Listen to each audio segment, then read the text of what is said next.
Right, well, there's a lot to talk about.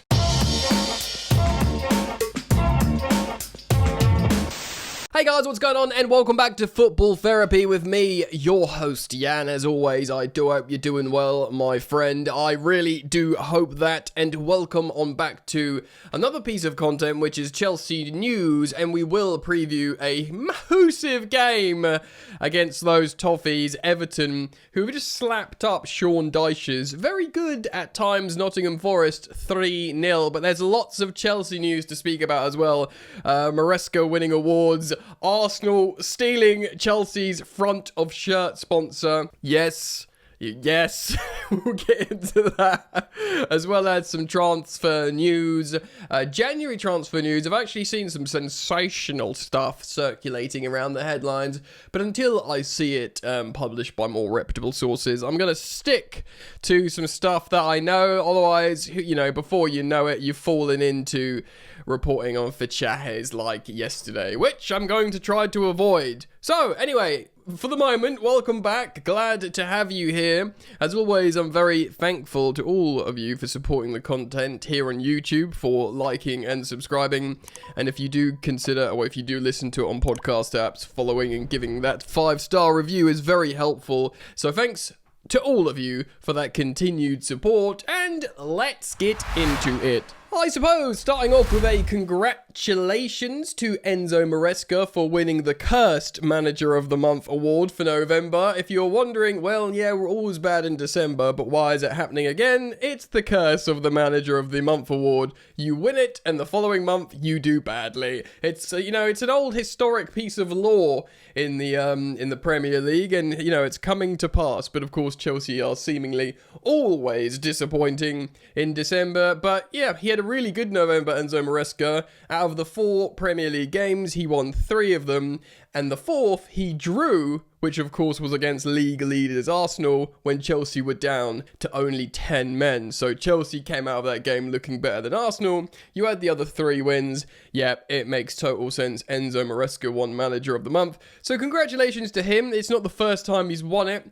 Like I said, a lot of people, like I've said previously, a lot of people are on the fence with Maresca. It's probably more to do with the turbulence at the club generally, but he is, there's a lot of clubs that look at Enzo Maresca and think that perhaps if he does part ways with Chelsea for one way or another, that he'll be picked up by another big club. There'll probably be employers, other clubs, sporting directors and owners that see Maresca and think, well, we give him a few senior players, a few big boys. We think he's got the tactical mind and nous to run our club. Like, I could definitely see him managing, like, I don't know, a Juventus, an Inter Milan, or whatever. Maybe a big Spanish club, because of course he speaks Spanish, but maybe not Real Madrid or Barcelona, but I don't know.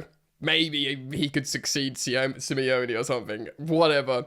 But I hope he stays at Chelsea. I like him. He's annoyed me recently. And of course, if he continues down that road, my position may change. I'm not stubborn. I'm open to changing my mind. Just look at me and Rob Sanchez. And we'll actually speak about him in a moment, because Mike Mignon is continued to be linked to Chelsea, which excites me and makes me feel uncomfortable. But speaking of feeling uncomfortable, let's hop over to the next story of today and speak about the front of shirt sponsor. So this is coming from X at CFC Pies, but he's referencing Hand of Arsenal. So before I read this, you guys can see it on the screen.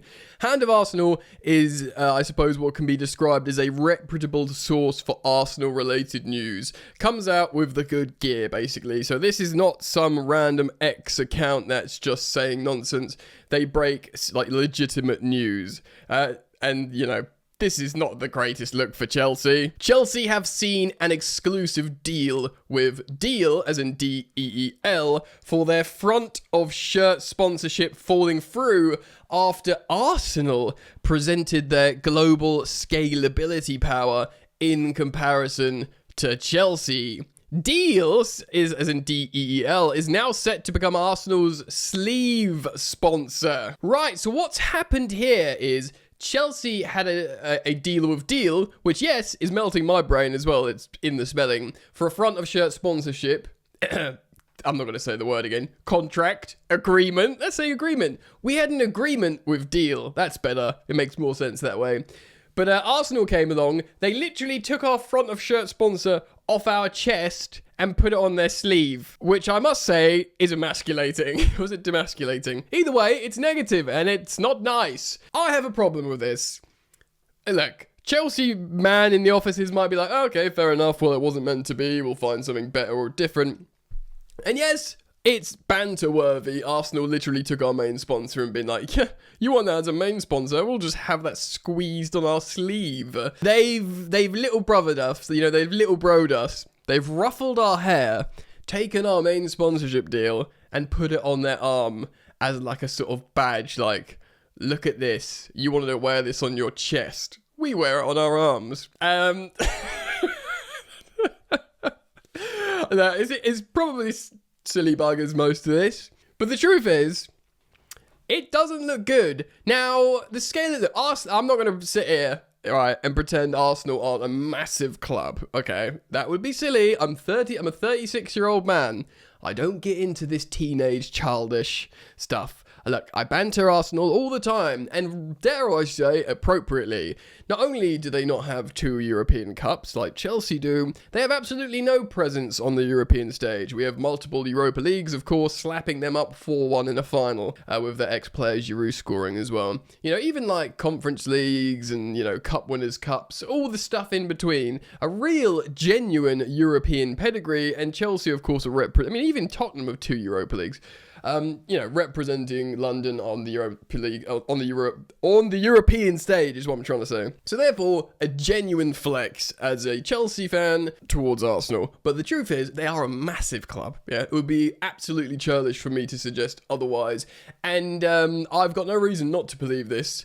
Their global scalability power, they've stolen our sponsor because they've presented that to them. Now, this is where I get a little bit like, what the ruddy heck is going on here? Yeah, because Chelsea, make no bones about it, is a massive international global brand. We have a huge following in Africa, North America. Do you know what I mean? So the fact that we won the Club World Cup, the fact how we've got an exciting young international team, the Conference League, the Champions League qualification is nice, but that's more like personal targets. I thought genuinely, and dare I say naively, that once we won that Club World Cup, we've gotten back in Champions League football. Cole Palmer just won player of the tournament. He's in the Ballon d'Or ranking. We've just signed Esteva, one of the most exciting teenagers on planet Earth. We've got a great young team. Everything is going to be all right, right? Well, apparently wrong. I thought that front of shirt sponsor was gonna, there was gonna be a bidding war for us, Chelsea are trending upwards. This Arsenal team are good, but they're a lot older. They're not gonna last forever, and they might bottle another league. That could be, what they're known for, not being just the bridesmaids, Well, global scalability of being the bridesmaids and not actually winning trophies. Look, they might go on and win the Champions League, the Premier League, whatever.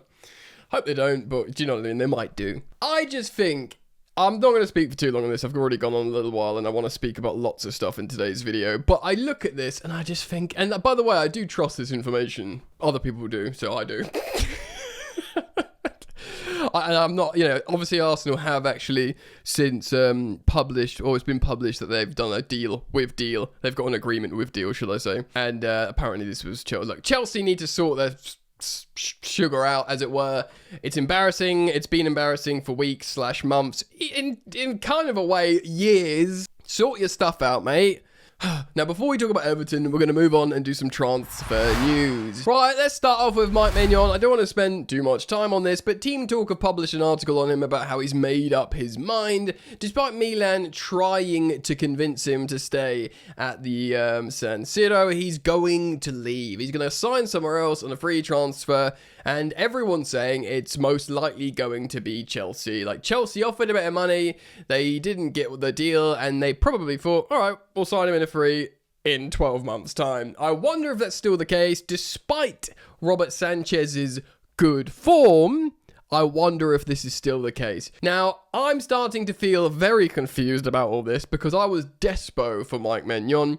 And even when, Rob Sanchez did that red card at Old Trafford, I was like, oh, we should have signed, France's number one and this guy. And he's such a high profile and dare I say iconic goalkeeper that I was just thinking, yeah, we've absolutely missed the trick here. How have we not signed this guy? And then Sanchez has been in really good form. And I'm, like I say, I'm always up for changing my mind. I always give praise where it's due. If my favourites aren't playing well, I will dig them out. And Rob Sanchez is like one of the positives of this season. Like, he deserves an absolute immense amount of praise. And he's a couple years, the best part of 3 years younger than Maignan as well. And I do wonder, do you upset the apple cart? Because, actually our defence, despite these silly moments, at Atalanta and Leeds in the last 3 games, of course we've been without, well, we had Caicedo at Atalanta saying that, but they're silly goals. Maresca spoke about it in his pre-match press conference. I just watched that. There's not much to reference in it, really, that I found interesting. Yeah, apart from the silly goals, we've had a formidable defence, actually, and big part of that is Rob Sanchez, and he's starting to, everyone trusts him. Chelsea fans were singing about, he used to be S-word, now he's all right. A very fun chant. I don't know. Let me know what you think. Would you take Mike Maignan? It seems like, Mike Maignan on a free transfer to Chelsea feels like you'd be an idiot to say no, regardless of what's happening in the goal at the moment. So I'm not sure how to feel. Let me know your thoughts, and let's move on. I'm not going to speak about Raheem Sterling, but in terms of January transfer news, let's start on Axel Disasi, who seems to be a wanted man by a bunch of teams. Of course, we know he's got suitors in the Premier League, but AC Milan are looking at him, and I wonder if his French ex-Chelsea teammate Christopher Nkunku would be like, oui, mon ami, join the team, mon équipe, s'il vous plaît, over at Milan. Possibly. I genuinely think Axel Disasi is going to have the pick of a bunch of teams. I think Newcastle, West Ham, I think there's another Premier League team, I forget. But Milan, of course, are a massive club, and of course you would get on the phone to Christo. But L'Equipe are also reporting that Lyon and Ligue 1 are looking at Axel Disasi in the winter transfer window. But apparently I think they want a loan, which I'm not sure Chelsea will be inclined to do. If Chelsea can get a transfer fee for Axel Disasi in January, they will do that, I think. I think clubs, we'd be helping clubs by giving them a 6-month loan in January. Being like, the January market's supposed to be hard, and you're supposed to pay over the odds for a player you desperately need. You don't want Charity FC and Chelsea going, oh, we'll just loan you in, we'll fix the problem for you for a little bit, and then we'll take the problem back. No. If Axel Disasi is a man in demand, then come and friggin' buy him then, bro. Do you know what I mean? We spent £38 million on him. I know. So, obviously, that sort of book value would have decreased, because he's been here a little while. How long has he been here? A couple years? 2.5 years? Something like that. I think 2.5 years, which means maybe he was halfway through his contract because he was older. I don't know if we gave him a 47-year deal, as we did all the youngsters. So maybe his book value is 25 million or something. I reckon you could sell Disasi for 22 million quid or something, and Chelsea will take that just to sort of have a problem solved quite happily, I think. So you make just a slight book loss, as it were. But yeah, if all these teams want him, obviously when you put someone in the bomb squad and they're playing with the under 21s, your negotiating position is so weak. Yeah. But if they say, look, he's got a great attitude, he's captaining the under-21s, he's good, look at the data, we just don't fancy him at the moment. They've got, lots of evidence of him playing in France. I think he's got caps for the international team. I'm not entirely sure. I think he's got 1 or 2. And of course, they could look at him at Villa, at Chelsea, playing at centre-back, right-back. The data's there. They do fitness tests. They might think, right, we'll sign Disasi off you, mate, and we'll give you 20+ million quid. And I think Chelsea should just take it. There's no movement on Raheem Sterling. Of course, Turkish and Saudi interest is still there, but apparently he wants a European move, but we've already reflected on him rejecting Bayern and Napoli. So the Raheem Sterling problem, I think genuinely there'll come a meeting in the summer. They'll all get in a room. He'll stay at Chelsea to the summer. They'll all get in a room and they'll have lawyers talk, and they'll be literally, right, can we terminate your contract? You know, we're not going to get any money for you. We spent 42 million quid, or was it 47? 47 million? We spent a lot of money. Well, not a lot, but a significant amount of money on him. The rest of the money on his contract's like millions and millions and millions. I think we say, we'll terminate your contract, go and sign on the free somewhere, and get like a, you know, £10 million sign-on fee and whatever, and you deal. I genuinely think that conversation is coming because there's no other way out. Right, let's speak about Tyreek George then. This is on Team Talk. Tyreek George is ready to leave Chelsea in January, and sources can reveal he ideally wants a permanent exit away from Stamford Bridge, having been frustrated by his lack of minutes under Enzo Maresca. Apparently both Everton and Leeds United Football Club are interested. Now, of course, he had a deal to Fulham, a permanent deal to Fulham. Is it permanent or is it a loan? I think it was permanent. Feel free to correct me if I was wrong. Break down in the last minute. And actually, he actually got way more minutes than I thought he would. I know recently he hasn't played at all, but maybe they're wrapping him up in December so he doesn't get injured before January so they can loan or indeed sell him here. I thought he got loads of minutes, and I thought there were sympathy minutes out of thinking, I feel bad because his move broke down and he was ready to go. Let's play him a little bit. And I actually was thinking, I like Ty, but we were playing him as a striker, and I was like, don't give him sympathy minutes as centre forward. It's hurting the team. It's not doing him any good. I know he scored a couple of goals and he's been in form for England's under-21s. He's a great player. It's log-jammed in his position. He needs to go. I'm sorry, I'm going to say the words. He's a pure profit asset. He's probably worth 15, 20 million quid. That as pure profit is undeniable. You know, Chelsea love that. We're doing a lot of player trading. And apparently we rely on player trading because we're completely incapable of securing a front of shirt sponsor because they're all a bunch of knobbers somewhere in a room not being able to do their job, and you know, getting free pure profit, free money from selling academy graduates is what they do instead. I wish all the best for Ty. Fulham would have been a good move for him, but Everton would be great, you know, because Everton are good. They've got, you know, Kiernan's there, he's having a great time. Jack Grealish will probably sign on a permanent. Moisey's got him, you know, purring. Of course, we're playing them tomorrow. I'm about to preview that game. Leeds could be good if they stay up. Of course, would he have a relationship? No, Ampadu's too old to have a relationship with Ty. But yeah, I mean, they're a massive club, Leeds, of course, dirty Leeds.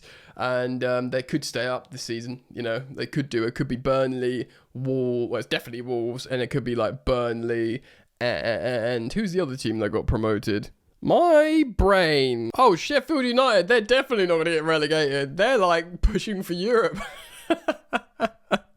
West Ham, I mean, who is going to get relegated? Imagine if Wolves and West Ham get relegated. Like two Premier League, like big established teams. Definitely Burnley and Wolves are going down. So, you know, if Leeds cannot be, I mean, it's probably going to be Leeds, isn't it? Looking at it, it won't be Forest despite them being down there. They're too good to go down. I said the words, too good to go down. But I think it could be, I mean, imagine if West Ham get relegated. My giddy aunt. Anyway, Tyreek George will almost certainly get a January move, as will Axel Disasi. I feel, and that will probably be it. Unless some sensational story of Chelsea buying someone fun. And of course, I will cover any big stories here on the channel, so make sure you keep it locked. Now, let's move on to the final part of the video and talk about this Premier League meeting we've got. So, we're playing Everton at home, and the last time they played at home themselves and slapped up Nottingham Forest 3-0 with Dewsbury Hall scoring again, which of course gives me the great fear. As you can see, they played a 4-2-3-1 formation. They got some good players in there, man. Garner's a good player, but Dewsbury Hall playing, and you know, Ndye's a great player, Grealish. Barry got a goal. Their strikers were swapping, doing good stuff, but not scoring. Of course, they got a formidable back line, and I will forever think Jordan Pickford is underrated as a goalkeeper.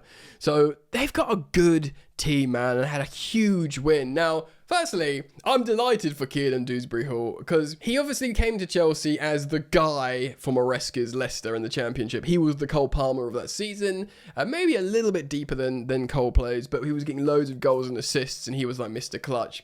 Comes to Chelsea, he can't be that guy. He does actually play a lot of games in Chelsea's season last campaign. Lots of substitute minutes, loads of minutes in the Conference League. I think he featured a little bit in the Club World Cup as well, which was nice for him. So he actually left Chelsea with 2 medals, Conference League and the Club World Cup, and like the best well wishes from all Chelsea fans and Chelsea as a club. We got sort of our money back on him to Everton, which would have been in like a tiny book profit. And we all wish him well. And he sort of found his home at Everton. Again, a big fan base, big club. You know, Jack Grealish has gone there after winning trebles of Man City and loving it. And Dewsbury Hall scoring loads of goals and having a great time. And it's just sort of really worked out nicely, which I must say, I'm really happy for the lad.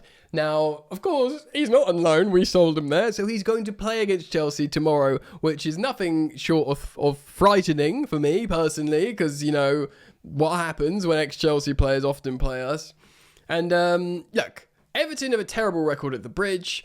David Moyes, who's their current manager, as a manager has a terrible record at the Bridge. So that means I'm doubly scared that we're going to lose to Everton at home this weekend, who are in good form and have had lots of rest and will be preparing for this game to play a wounded Chelsea who's been on a poor run of results.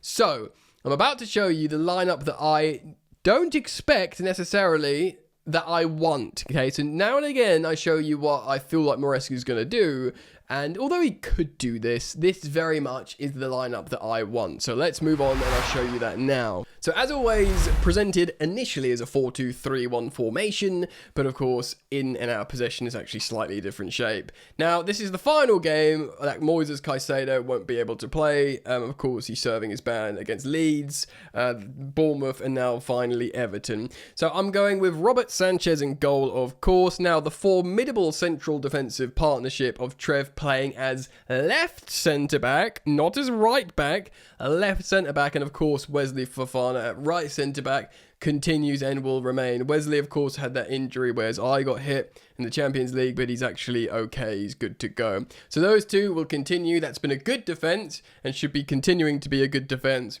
Now, Cucurella for me has been poor lately. He's been so good for maybe a couple of years or certainly 18 months. He's been at peak form. Last few games he's been poor. I really hope at home with a good atmosphere he can pick it up again. And I'm going for Malo Gusto as a starting right back here, which of course accommodates Reece James as a central midfielder who has the capacity to play really, really well. Now, look, you might think this is a little bit unfair on Josh Champong, who had a good, certainly very good first 45 minutes at right back in Bergamo, but despite that, I'm putting in Gusto because I just feel like the good senior players. If I see Josh starting, I'm not going to dislike it. Maybe there's a world where Gusto actually starts at left back, which we've seen before, and Josh at right back because Cucurella needs a rest, and while we sort of prepare for Jarell Hato to be fully ready. But that's the back four I'm going for. And of course, Reece James needs a partner in central defensive midfield. And I'm going to select the criminally underused Andre Santos. Look, I don't see training. Maybe Maresca's really unhappy with certain elements of his training and therefore fine, don't play him. But in my world, in Jan's football therapy world, Santos is playing here.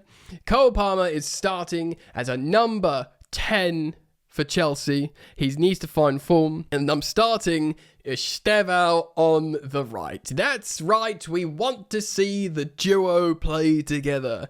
The Brazilian Samba boy and the Chippy Chips England superstar.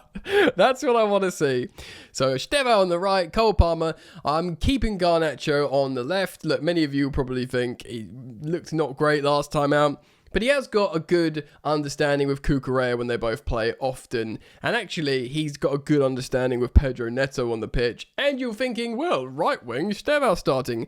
I'm not starting João Pedro. I know he scored a good striker's goal in Bergamo, but that was pretty much all he did in that game. I can't drop Neto. He's our form attacker this season. I'm actually playing Neto as a striker. Neto has a good understanding with Garnacho. Garnacho has a good understanding with Cucurella. They can link up, the middle down the left as well. So that's my lineup, and that's who I want to see start in this game against Everton. So there we have it. What do you think of my lineup? Pretty good, huh? Many of you will have questions or will, have your own alterations that you'd make to that lineup, but that's what I want to go with, and that's what I think is the team to beat Everton. And look, we've had a terrible December, yeah? But it's the 12th of December at time of recording, okay? There's a lot to go. Only a third through. Maresca said in this pre-match press conference, look, 8 days ago we lost to Leeds, or was it 8 or 9? He said basically just over a week ago we lost to Leeds. And that was like the beginning of the poor form. Before that, we were great. We were like, oh, wow, slapping up Barcelona, you know, playing really well against Arsenal, a man down, losing your most important player. And Arsenal at times were actually on the ropes. We did more shots than them, conceded less fouls, had more corners than them, outplayed them with a man down. Chelsea were high flying, and that was only like, you know, that changed 8 odd days ago. So, you know, there's time that we can get back on the horse, but we have to do it here, guys. We absolutely have to do it here. We have to do it here, because if we don't do it here, you know how football works. You go from, well, it's only taken this much time, and now we are in crisis mode. And you don't want to be crisis club in the Premier League, because that can happen very, very easily. Still, you know what? I predict a Chelsea win. I'm going to say Cole Palmer scores a goal and we win this ruddy game. And who knows, keep a clean sheet. And Dewsbury Hall gets applauded off when he gets substituted at 70 minutes or something and he has a nice moment with the fans. There you go. And I say 3-0. 3-0 to Chelsea, back on the horse, reminding everyone that we're a serious football club. And then we can all take a collective sigh of relief. But let me know your thoughts. Leave them down in the comment section below. I'm very grateful for them. Thank you for liking and subscribing. If you're listening, thank you for following and 5-starring. And I'm back every day, so I'll see you here. See you back here soon if I can speak English. All right, mate. Peace. You ain't so tough with that bad boy tuck. I'ma get it how I'm living. I'ma walk the walk. Outline my lines. I rap through thought. Body bag the verse. Outlined in chalk. In my life seen trouble, hustle on the double, silence on the trigger like my pick got a muzzle. Yo, chick like to guzzle, bad boy stay in trouble. I only love this paper, sorry I don't. I laugh me, baby.